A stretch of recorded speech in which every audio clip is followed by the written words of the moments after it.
Hello guys, welcome to a new video. Today we have a special one. I'm bringing you the two best decks that you can use in the global tournament. I have been seeing these decks constantly in the top 1000 ladder. I've been constantly seeing them in people who already have even 20 wins in the global tournament. They are using these two decks. I've been trying them out in grand challenges and they are actually performing really well. I gotta say they are decks that are not very difficult to use, but they are currently the meta. They counter every other deck that you can see in the top ladder, and they're just very fun and stressful to play against.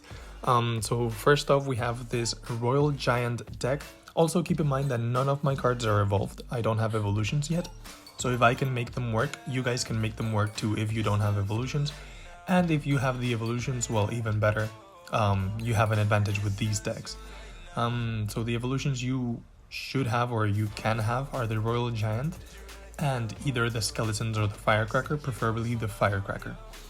But let's talk about the first deck. The first deck right here has Lumberjack, it has Royal Giant, it has a Phoenix, which can get you so much value, and it has a Fisherman, which is essential in this deck.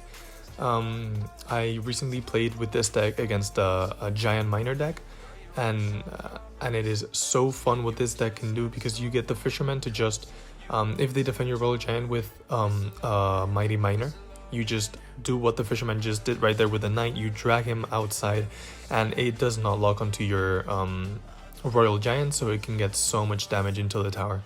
But oh well. This deck right here, basically what you want to do is you want to just play normally in single elixir.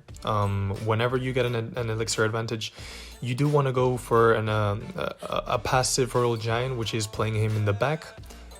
Just getting elixir, playing support cards near him, but not going too crazy. Just playing in single elixir, you can play one Phoenix and one Fisherman behind the Royal Giant, and it should get it should either get decent damage or get your opponent's cycle messed up, so that you can constantly keep pressuring them with Royal Giants in the back. So you can see here I'm actually going with a Royal Giant and then a Phoenix, and preparing the Fisherman to pull out the Knight from the situation and any other princes that he can drag in. And then a Lumberjack does incredibly well since he's so fast. He just goes behind enemy lines. When he dies, he rages everything up, so that's really essential. But since this guy has Fireball and Arrows, he's gonna be a complicated match, because as you saw there, his Arrows and Fireball basically kills all the majority of the support units for the Royal Giant. You're gonna see that this guy is kind of annoying since he's just spamming cards at the bridge, meaning that we're not able to actually get pretty good pushes for him, since he has constantly the Dark Prince, the Valkyrie, the Knight, the normal Prince, and that is just very annoying to play against. But you will see that in the end, these Royal Giant pushes just overwhelm any kind of opponent, and you will end up getting the win. So see what I'm talking about. He's just spamming the bridge with musketeers, with archers. I'm here protecting the Phoenix since it will hatch back and actually kill the musketeer, and then I decide to place the Royal Giant in front, since he had used so much elixir at the bridge that my Royal Giant had a lot of chance to get 4 or even 5 hits. So you got 4 hits, and that was thanks to the Fisherman who pulled the Valkyrie away. If not, the Royal Giant would have gotten 3 or even 2 hits. So that's how you get ahead in damage. Since he doesn't have a building, I'm just gonna go aggressive with the Royal Giant in the bridge, since we need very little damage. He gets 1 hit, we just need 1 more, and there he goes. That's the first W with this deck. We'll jump into the second game, and then we have 2 more games afterwards with the second deck that I will be showing you. For the global tournament, I think I'm gonna be using the other deck, the second one I'm gonna show you. Just because I've been seeing it a lot more, and I think that the second deck is a counter to the first one, or it actually performs better against the first one. And since I think it's more popular, I've been seeing it more, and I feel more comfortable with it since I'm not usually a huge Royal Giant player. The other one is a Hog deck, and normally I have been playing Hog for the majority of my Clash Royale career, so I feel more at ease with the second one. However, here, this is another weird deck. They have Wizard, they have Skeleton King, but as I'm telling you, look at this play. The Phoenix is about to die, so I launch a Barbarian Barrel, or a barrel, and the Phoenix has enough time to actually hatch. This guy does not realize, he does not play anything, and the Phoenix gets a lot of damage into the tower. And what this guy decided to do was just ignore the Phoenix and do start an attack. However, it was not the right decision since the Phoenix got like 1,000 damage for his tower. I honestly don't know what deck this guy is playing. It seems extremely weird. Does not look like he has a tank or anything. Just the Skeleton King and a Witch and some Spirit Goblins. It's a bit weird. But well, here we go cycling Goblins. He plays a Wizard. We decide to Fireball the Wizard since then we can just barrel him away. And he decides to go with the Skeleton King on the right side. Fisherman is really good for this thing. Look, he gives us so much more value for a Barbarian Barrel. But here he pulls him out so that both towers can actually splash him. Then the Electro Spirit is so good against like Graveyard, Skarmy, or even Skeleton Kings. As you can see there, it takes so many out if you place it well. So here we're going to go with our Royal Giant in the back, our Phoenix. I think we're going to save the Fireball. No, we decide to use the Fireball straight away. Pushing the Witch forward so we can get a Barbarian Barrel and actually kill her.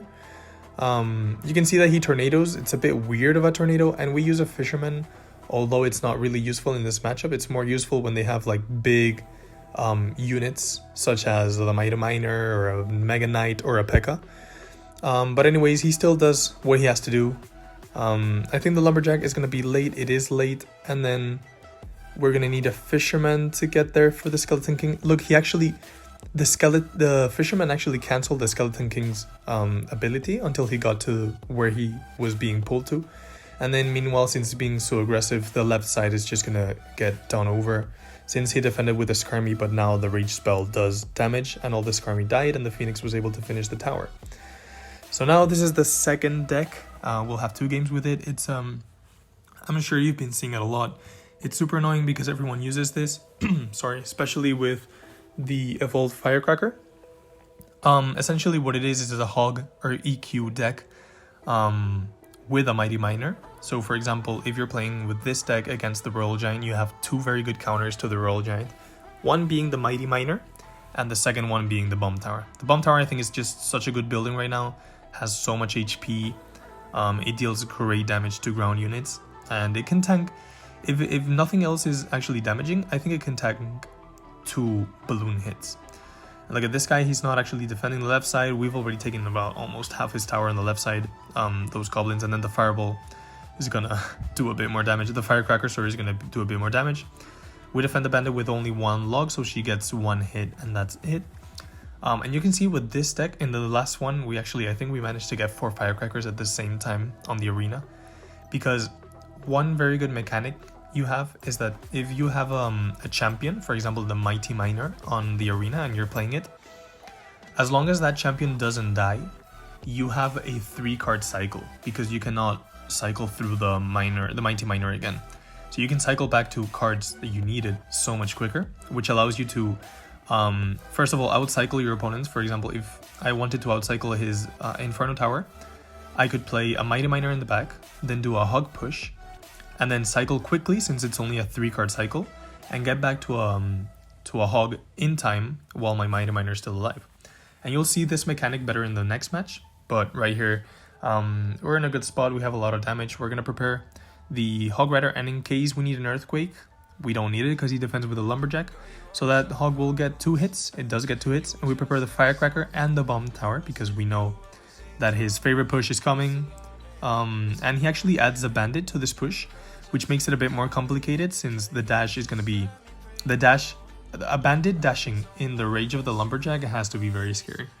So we decided to go with the Hog. He had an Inferno, and at this time, honestly, it's gotten to the point where with this deck you can just spell cycle them.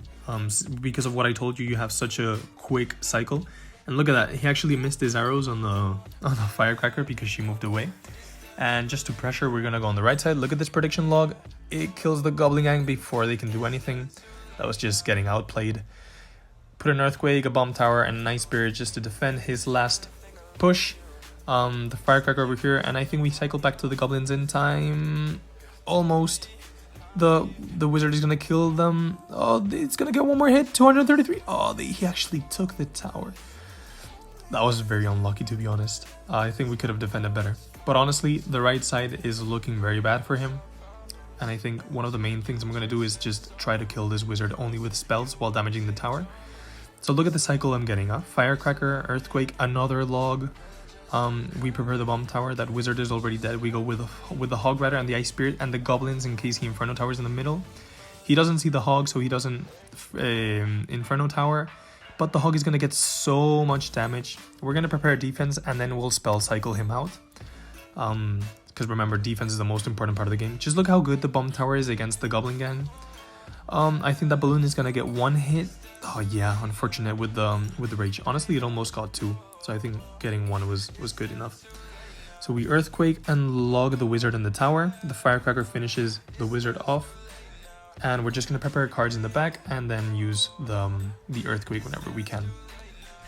So here we have the Earthquake back. We're gonna use it, and that should be enough to actually win us the game. Yeah, perfect. So now we'll be walking on to game 4, the final game of the video. Which is where I told you that I actually managed to get 4 firecrackers at the same time. But yeah, we start with an Earthquake because he didn't do anything and we didn't know what to put. And we go with a Firecracker. Look how easily we're able to defend the Mega Knight thanks to our Mighty Miner. So the Mega Knight actually jumps to our Mighty Miner. The Mighty Miner just starts to do increasing damage and the Mega Knight cannot do anything. And now look at how good value our Firecrackers start to give, because he can kill the guards after the log, and then he's gonna mirror guards at the bridge, and our Firecracker is gonna almost melt them. If they didn't have the shields, I think they would have been done. So yeah, I think we're gonna keep cycling our cards, just either Earthquake his tower or play Goblin in the back. We decide to Earthquake his tower and just wait for him to do a move. The thing is that if he has the Mega Knight on hand, it's not good to attack with a Hog Rider because you're just giving him value for the Mega Knight. It's better to wait until he plays his Mega Knight or whatever other cards. An Elixir Golem. Okay, this guy is playing one of those weird decks. And Skeleton Dragons. I honestly don't know what this guy is playing, but I think it's when you still have low wins in the global tournament, because right now I think I have 3 wins. I'll show you in the end. You don't get meta decks until you're like at win 8 or so, and these are very weird decks, but oh well. This decks, just to prove you that these decks are also good for these weird decks, I just wanted to get the video out before I played so that you guys can have the best decks to use in the global tournament.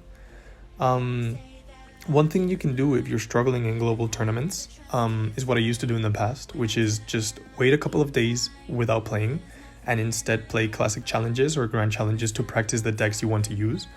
And this is because at the start of global tournaments, that's when usually the best players in the tournament are playing. So you can encounter top of the world players in your first or second game, and that's only gonna...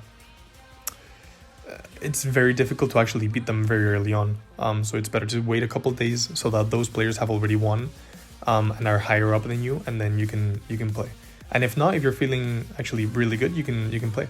But look over here, we have 3 firecrackers on the arena. Now we have 4 due to the fast cycle that we have, thanks to the Mighty Miner staying alive. And we're actually just gonna press on the right side because this game is already over.